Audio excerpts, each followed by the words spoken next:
You know, it's often forgotten that boards of directors have a role to play in mitigating risk, and not only financial risk.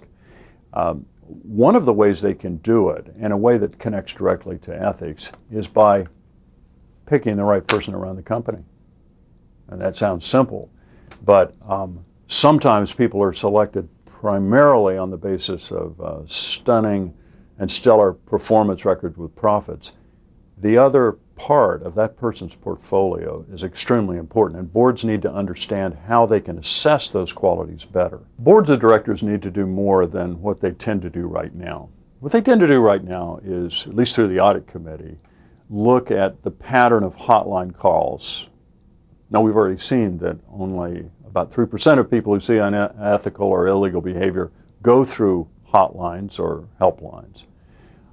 The other thing they tend to do, and often this is a function not just of the audit committee but the entire board, is they'll look at an assessment of where operational risks lie in the firm that ends up being a kind of glossy, color-coded chart. There are different colors. I mean, if it's green, that means we're pretty much okay. If it's amber, there's some alert. If it's red, that means we need to pay attention.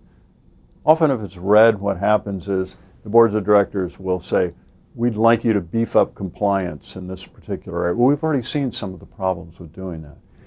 Boards need to be tied into more of the elemental parts of risk, and this means in part not just getting their information through the CEO and the executive team, but having independent channels. I encourage boards of director members to actually visit different parts of the firm and sometimes talk directly to outside advisors who are important in managing the processes of the firms to get the information that they need to better manage some of the broader kinds of risks that we've talked about. And one more thing, members of boards need to learn to ask hard questions. And we're doing better at that than we did decades ago. It used to be that the minutes of most board meetings could be written in advance.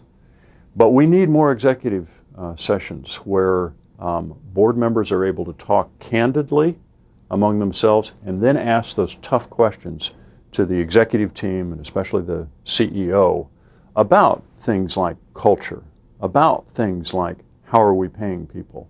Some of these issues we've talked about that are so important to risks that relate to ethics.